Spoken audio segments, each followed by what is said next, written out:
Hi, and welcome to our chapter on planning and decision making, chapter 5 in your textbook. Today, we'll be looking at this through the organizational lens. And while we've probably all had experience doing some form of planning, hopefully, we'll be trying to specifically look at how does planning play out in organizations. Your textbook defines planning as choosing a goal and developing a strategy to achieve this goal. And so we're going to try to follow mainly just through your textbook for this chapter. And so we'll begin by looking down through some of the different benefits and disadvantages of planning. And so let's begin with the benefits. Your book list discusses 4 different benefits of planning. The first is intensified effort. This is the idea that simply by having a plan, we have a focus of where we're going to place our efforts. And so we have people on board so they can intensify their goals towards something. If you've ever done something like training for something, personally, in the past, I've liked doing triathlons. And so if I were just to say, all right, 6 months from now, I'm going to do a triathlon, that would be very difficult if I didn't have something in place. But if I have a schedule set, if I have a plan of daily activities throughout each week, all the way up for that 6 months, then I'm able to intensify my effort daily towards whichever small goal or objective I'm going to achieve to lead me to that end goal.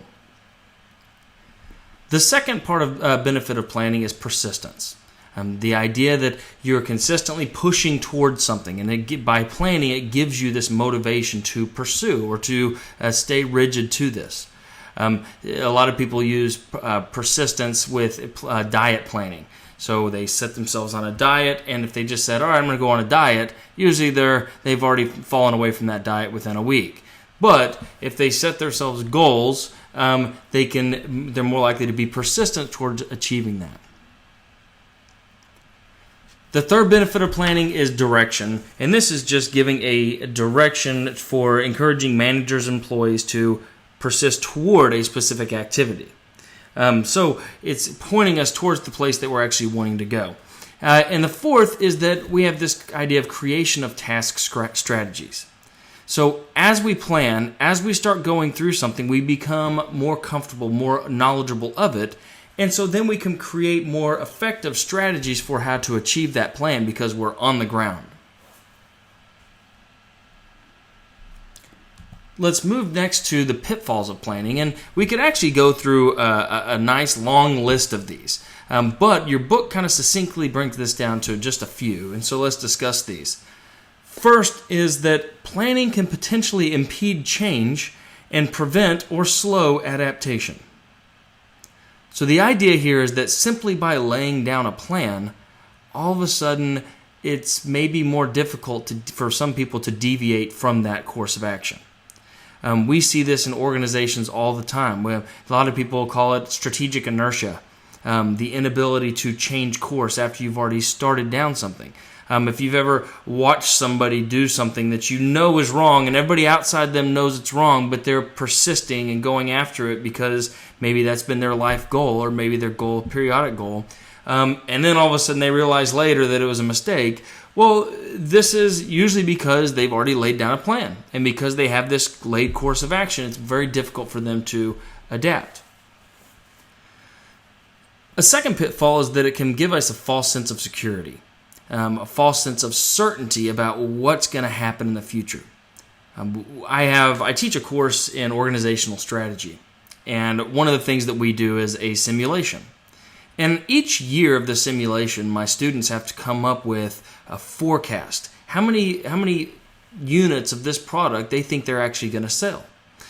And so as they come through, they do all these calculations and they come up with a number, and then they base all of these numbers, all the rest of their decision making on that one forecast. And then all of a sudden the results will sometimes come back after the round runs, and they'll just be stunned that they ended up losing a lot of money, or that they did something completely different than what they expected. And it's because as soon as they set something out, as soon as they laid this down, this idea in their head, now all of a sudden everything else is contingent on that one thing. And so they're making decisions with this false sense of security or false sense of certainty, when in reality they should be doing more things like scenario planning, which maybe we'll discuss later in this chapter. The third pitfall of planning is detachment of planners. This can be a really big issue, particularly whenever we look at different levels of an organization. So, for example, think in your job. If you were a first-line manager, let's say that you were a manager of a Subway, and you knew your employees, and you knew your clients, and you knew your store particularly, and that it differed from other Subway stores, and yet you had some top executive at the corporation make a decision about how you were supposed to treat your employees, your direct employees right below you. Well, there's a detachment there. So maybe they're trying to make an overall decision for the whole organization, the thousands upon thousands of Subway stores, but that decision might not be right for every single little store. And so we have to pass down decision making for plans down to the people that have the most abrupt ability or direct ability to engage on whatever that plan is trying to achieve.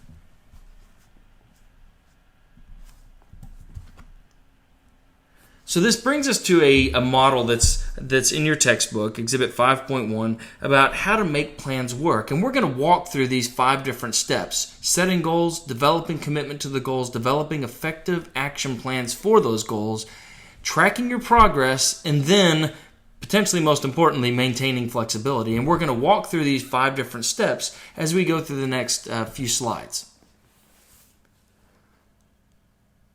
So let's begin with SMART goals. This might be something that you've seen. This acronym is something that you've seen in a past course, or it's commonly used in business press and regular media. SMART goals stand for specific, measurable, attainable, realistic, and timely. And this is saying that as we set goals, any goals that we place should meet all of these different criteria. And if it's not measuring this criteria, then we should adjust that goal because it may be too ambiguous or it may not be direct enough to give ourselves a persistence or to attract that persistence of effort, that intensified effort for either ourselves or the people underneath us, our employees.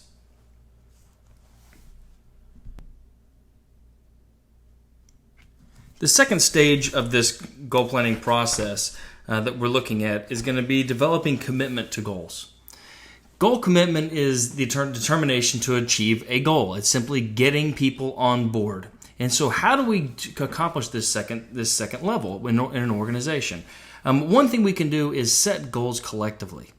By asking people, other employees, by getting them on board before we actually set a goal, getting their input on the goals we're going to try to achieve, that can tie in emotions, that can tie in commitment.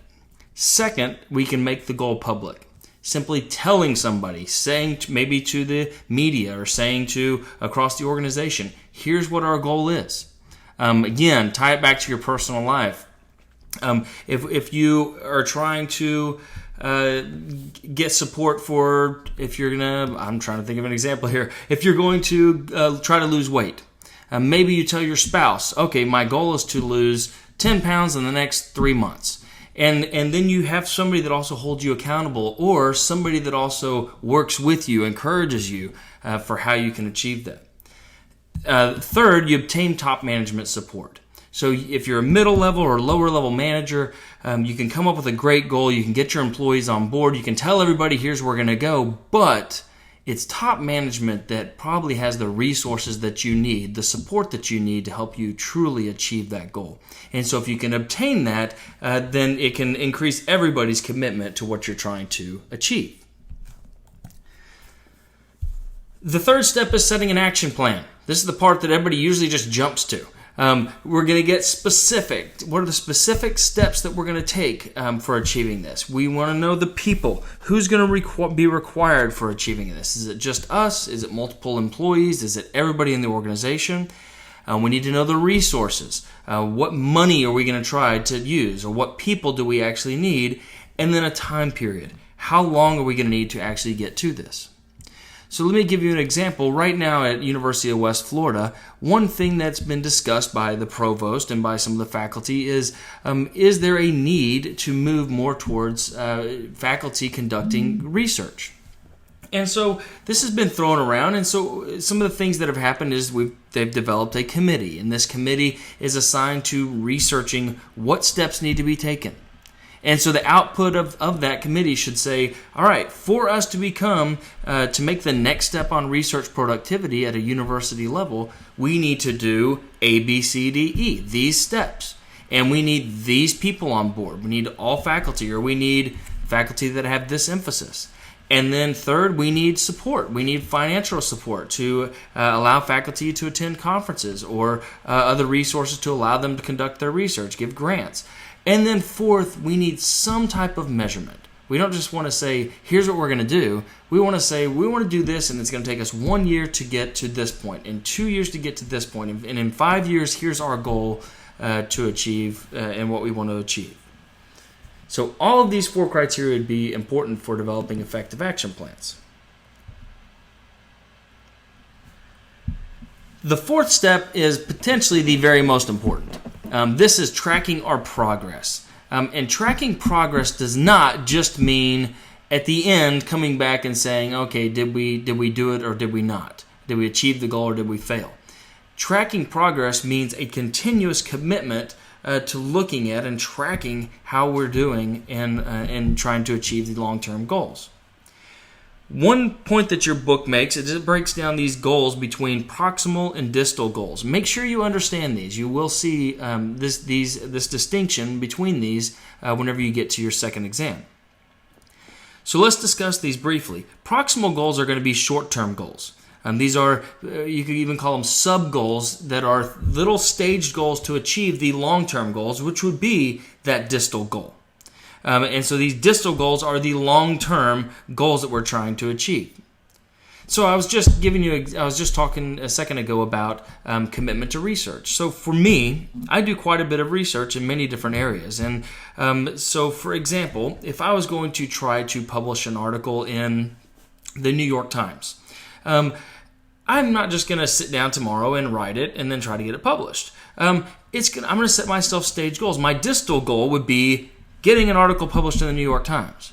But my proximal goals might be my data collection, my data analysis, initial results, writing up my initial report, having a friend read the report, getting feedback, running it through another person, getting feedback, and then writing up a final analysis. And all of those would be these proximal goals that would then lead to hopefully the ultimate publishing into the New York Times. A key component to tracking progress is also that performance feedback. As you noticed, a couple of the goals that I threw in there was having somebody give me feedback, having a colleague read my work, give me feedback. Now all of a sudden, I'm not just saying I'm trying to achieve these 4 or 5 different things. Now I'm actually getting other input outside of myself on, all right, here's how you're doing. Here's how this looks at this point. Here's some of the things that we need to change. If you really want to achieve this distal goal, here are some of the adjustments or adaptations that we need to add in for you to achieve that long-term objective. The fifth part of this, or the 5th step, is to maintain flexibility. This one is often the most difficult for some people, to be flexible. So a couple of things related to this. One is what they call option-based planning. The idea of this is just to simply keep options open by making small, simultaneous investments in many different alternative plans. So for example, one thing that I do in one of my other courses is we have students and they're supposed to work with a live client. And as they work with a live client, I tell them never walk to a live client and say you only need to do X. Because you don't know for sure what that client, other things they're thinking, other goals that they haven't communicated well enough. So what you do is you bring in, all right, we have these multiple options. And here's the strengths and weaknesses of each of these options. Now let's discuss which one is best in this situation. And so same thing with planning. If we can lay out multiple different options for achieving a goal, then it can give us this option-based planning. Another term that's used for this is equifinality. The idea that there's many different paths that can actually lead to an outcome or that actually lead to achieving something. The second idea that's in this maintaining flexibility part is slack resources. And this is simply extra resources, things that are out there that can be used along with the options-based plan to adapt to unanticipated changes. So by keeping a pool of slack resources, it gives us security and it gives us the ability to adapt in the event of a change.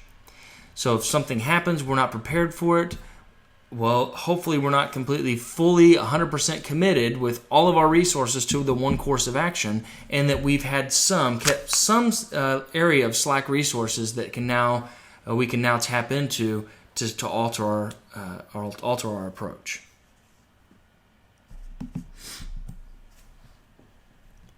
All right, this brings us to a next section inside this chapter, and one part is planning from the bottom, or planning from top to bottom, or starting at the top is the first part of that. Okay, so let's now look at the different levels of planning within an organization, and we'll do with following in your book. We'll start with starting at the top. If we look at the CEOs and top executives, they are in charge of doing things like strategic planning.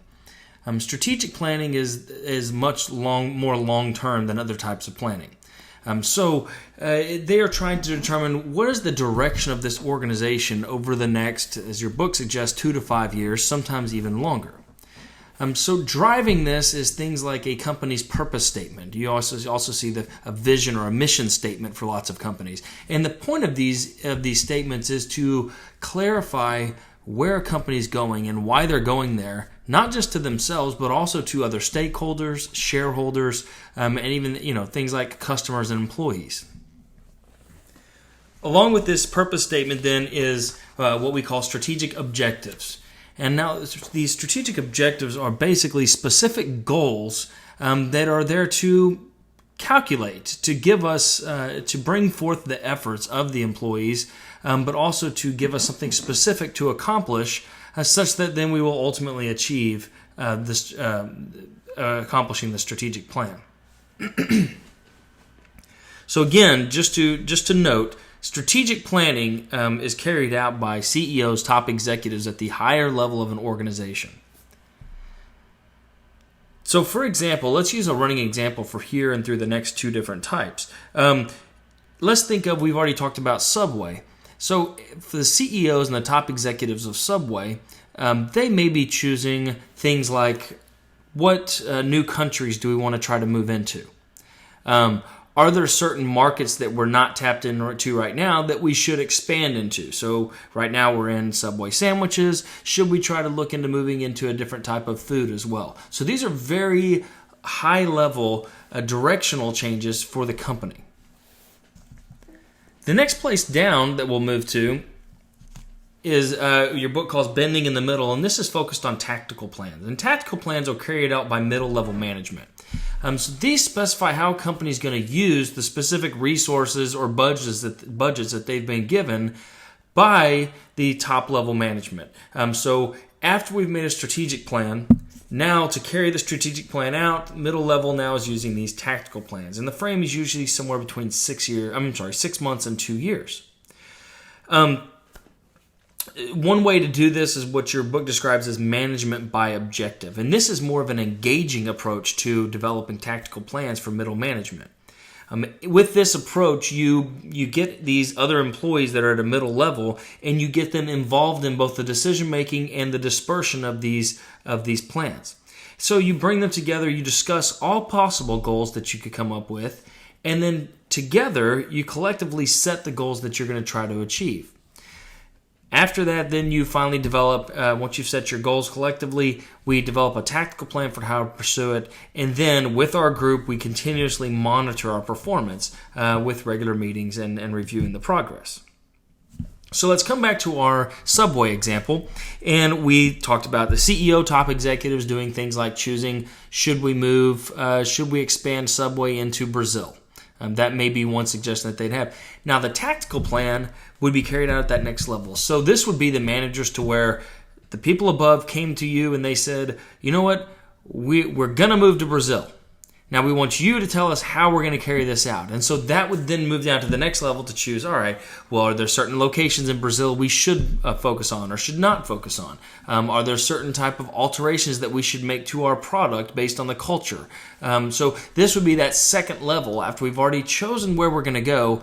This is how are we going to compete where we're at right now? Finishing at the bottom entails the ground level employees, the ground level managers. So they call these first line managers or lower level managers in your textbook. And their main emphasis is operational plans. Operational plans then are going to be things that are related to day-to-day activities. It's going to be implementing things that accomplish short-term objectives, usually between a month to 6 months, sometimes even less than a month. Your book discusses a couple of these, and let's focus on two of them, single-use and standing plans. Single-use plans are in place for one reason and one reason only, and once it's used, they're discarded. Lots of times we have this set up for emergency situations. Your book gives a few different examples of something like that, to where hopefully it's only used once, and then after it's done, the plan is discarded and it's no longer needed. Much more common is standing plans. Things to where we know we're going to have to repeat an activity multiple times. And so because we're going to be repeating it multiple times, we have policies or procedures in place that dictate how we're going to approach this particular task. So for example, we hire many different employees, new faculty into the College of Business at University of West Florida. And so we have certain procedures, certain policies that are in place that, it's not just a free-for-all every time we have a new potential position. We don't just go back to the drawing board and figure out how we're going to recruit or how we're going to determine who we should bring in.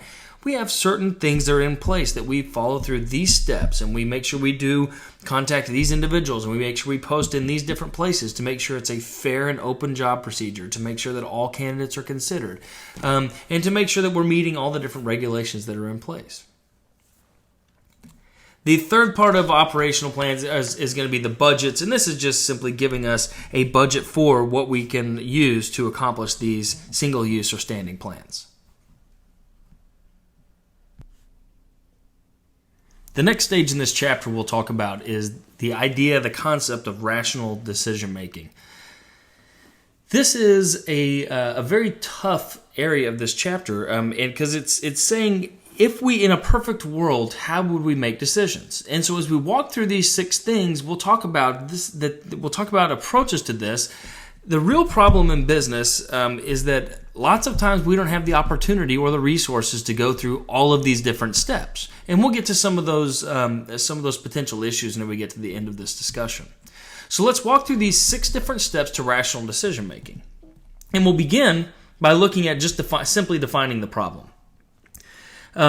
We want to find out, we want to look at what is the problem that we're trying to solve. So let's come back to the example I gave a minute ago of we need to hire a new employee. Maybe that's the problem that we need to solve. And so now we've at least stated this is the goal that we're going to try to achieve. We need to hire a new faculty member. So let's use that example as we walk through these different criteria. So the second criteria is identify the decision criteria. Then these are those standards used to guide judgments and decisions. So this is, what do we need? What do we actually need from this new faculty member? And so it might be, if we were to look at a normal faculty member, it would be teaching responsibilities, research responsibilities, and service responsibilities. And so we would have those 3 different criteria of importance for this new person that we're going to be hiring. The third step is to weight the criteria, and there's a couple of different approaches to this, the absolute approach and the relative approach. The absolute approach just says, using things like on a scale of 1 to 10, how important is this particular criteria? And so we would rank each one, and you can see this in your book on Exhibit 5.4.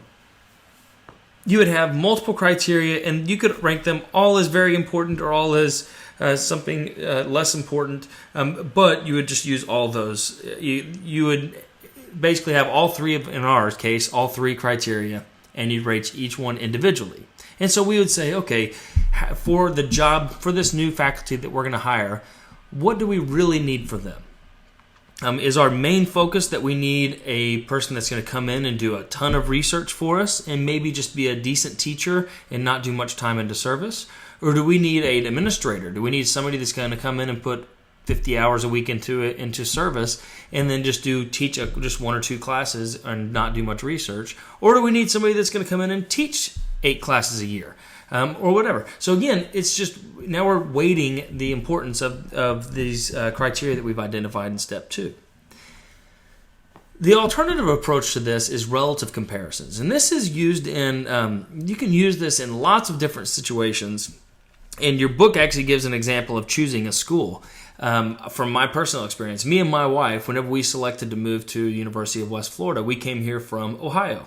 I was a professor at Ohio University, and we started looking at where we wanted to go, what schools we wanted, what schools we wanted to look at, what type of jobs for my wife, the location. We had tons and tons and tons of variables, and we used something like this relative weighted comparison tool to where it allowed us to measure, to stack up our different criteria in comparison to the other criteria, and the purpose is to determine, all right, which one is truly the most important and which one is relatively less important to some of the others. And it really helps when you can make a quantitative analysis of this rather than just trying to think through, okay, well, we really, really, really want to live next to the ocean, but we just kind of want to have a really good school to work for.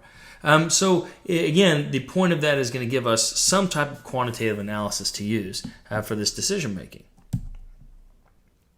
So after we've identified our criteria, weighted our criteria, now we're going to come up to generating alternative courses of action.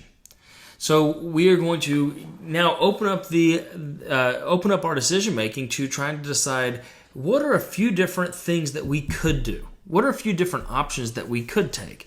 And so again, we come back to the employees, and maybe we are, hiring a new employee, and maybe we're not talking about 1 or 2 or 3 employees. Maybe we're talking about 1 or 2 or 3 types of employees, and say, here's 3 different types of employees we could bring in, all that might meet our requirements, and then we're going to try to decipher from that which the best courses of action would be. So, and that's through this next part. We're going to evaluate each alternative. So we'll deeply look at each alternative against each other, and we'll come back to our weighted criteria, and we'll try to come up with one outcome decision for determining which of those would be optimal for this decision. So like I said, there are definitely some limits to rational decision making. And as it says here, in theory, fully rational decision makers maximize decision by choosing the optimal solution. And in theory, that is exactly right. It would be great to have unlimited resources, unlimited time to constantly go through rational decision making process. However, in practice, we are limited by resources, and because of this, it makes it nearly impossible to maximize our decisions. With that in mind, in the real world that we're working in, it comes in this concept of satisficing. And the satisficing is when we're electing an acceptable alternative based on the information that we have, but knowing that we don't have full information. Knowing that we don't have full resources or full time that we could be using to make a better decision. So think of this if you want to bring it down to a personal thing. You're going to choose a car, and that if you're going to purchase a car, well, you could weight every single car, and you could choose out 1,000 different criteria that you could look at these cars, not just miles per gallon or color or SUV or compact or the general things, but maybe you're talking about who are the suppliers for the car manufacturer.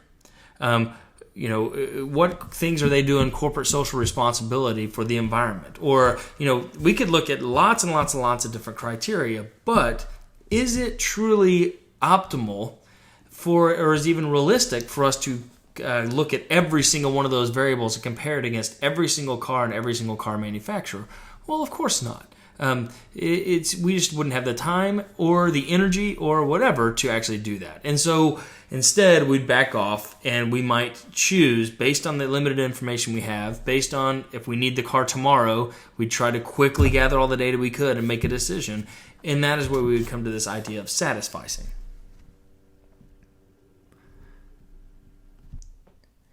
So this brings us to near the end of the chapter So a couple of final thoughts. One is looking at the advantages versus the disadvantages of group level decision making. So some of the advantages that your book identifies is that groups can do a better job than individuals at first defining the problem, of actually identifying what is the underlying issue that we need to be trying to solve. And then second, groups do a better job of creating alternative solutions. And lots of times we see this because we have maybe a variety of different backgrounds or a variety of perspectives on any particular issue. The disadvantage of this, though, one of the disadvantages is lots of times we don't tap into the benefits of the group. One of the most common things that's been brought up in psychology literature is the idea of groupthink. Your book defines this as a barrier to good decision making caused by pressure within the group for members to agree with each other. So this is this simple idea that because you're part of a group, all of a sudden you want agreement. And you want to feel fit in because of the social dynamics of the people around you. And so you're more likely to agree to something, not because you think it's right, but more because you just want to fit in, or you want everybody else to be happy, and you don't want to ruffle any feathers. So with this, when this happens, it takes away the benefits of groups, which is having a variety of perspectives. A second pitfall is that it takes much more time. Rather than just one person being able to make a quick decision about something, you may have 5 people that it takes them twice as long. And when you start thinking about it in man hours, if it takes one person 1 hour to make the decision, or if it takes 5 people 2 hours to make the decision, we're either spending 1 hour to make the decision collectively, or we're taking 10 hours collectively to make the decision. And third is domination. When you get a strong-willed group member, they can actually many times take over.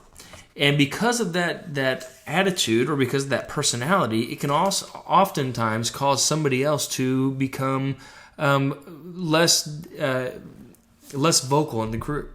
And so many times you'll find somebody that maybe they have a less dominant personality or a more introverted person, and so they'll actually hold back rather than still giving their opinion or participating in the group atmosphere. Again, taking away from the actual purpose of the group altogether.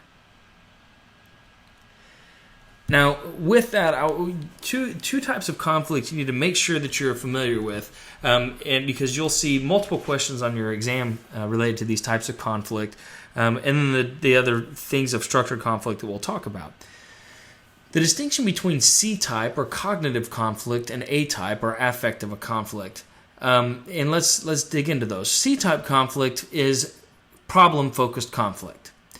So this is healthy conflict. The problem is, or the conflict is focused around differences of opinion related to the issue at hand in the group. So because you have C-type conflict, you actually have more dialogue, or you have deeper analysis of your opportunities or your options before you make a decision. And so C-type conflict is actually very healthy, good conflict. In fact, we have many different approaches within firms to where they actually intentionally create C-type conflict to try to avert things like groupthink or overcome things like strong-willed team members. If we look at A-type conflict or affective conflict, this is unhealthy conflict. This is usually conflict that's related to emotional differences or personal differences between two people. And so you've probably been on a group where at some point where you've seen two people and they just did not get along. And it wasn't necessarily anything to do with the project. It was just that they didn't like each other. They didn't like the way they dressed, or they liked what fraternity they were in, or they didn't like something else. And because of that, all of a sudden it created some dissension. As it says here, hostility, anger, resentment, distrust. And as those things become more and more prevalent within a group, as this A-type conflict escalates, all of a sudden group decision-making quickly erodes, and we can have bottoming out of a group, or a group that completely falls apart. So let's look at a couple of different things to create C-type conflict. And there's a few approaches that I want to discuss here. Your book actually goes into several others, so make sure that you read this section in your group. But let's start out with the devil's advocacy approach. In this approach, this is a method in which an individual or subgroup is assigned the role of critic. So you may have a group of, let's say you have a group of 10 people working on a project. Well, you may assign one person or two people that their sole job on the group is to question any decision making. And their job is to think through not necessarily why this would be a good idea, but why wouldn't this work? What issues are there going to be at play that could keep this approach or this suggestion from actually being successful? And so the purpose of devil's advocacy is that it causes or it forces groups to think through both sides of an issue rather than, again, falling victim to the idea of groupthink. The second type that we'll look at is dialectical inquiry. And this is a method where decision makers state the assumptions of a proposed solution or the thesis of this and then generate a solution that is the opposite of that one. And your group calls this the antithesis. So for this, again, you're generating a potential solution, then you're identifying some of the assumptions that are behind that solution, and then you're trying to generate a conflicting counter-proposal based on those assumptions.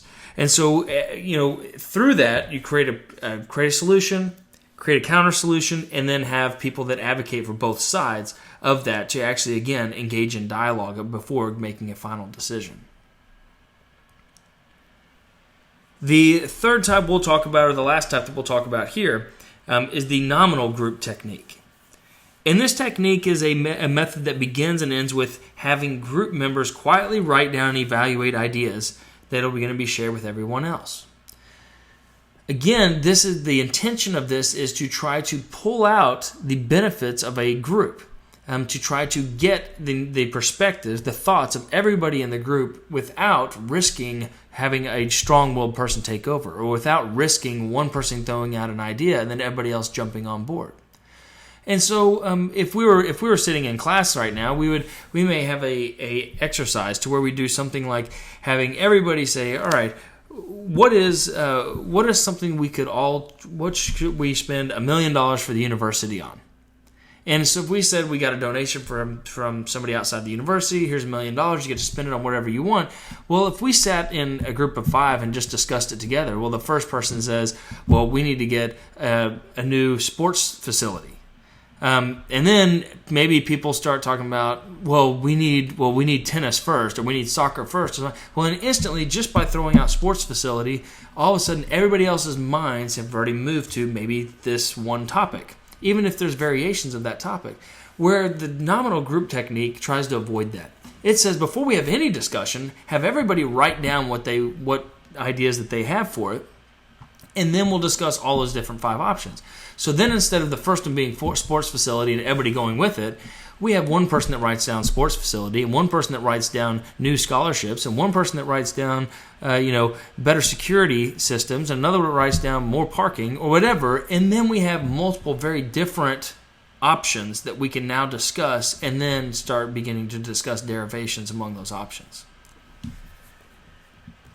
As I mentioned, please make sure that you, of course, keep reading through your chapters. Make sure that you touch on these last few other techniques, the Delphi and the brainstorming in this chapter. And I will look forward to talking to you guys next week for the next chapter.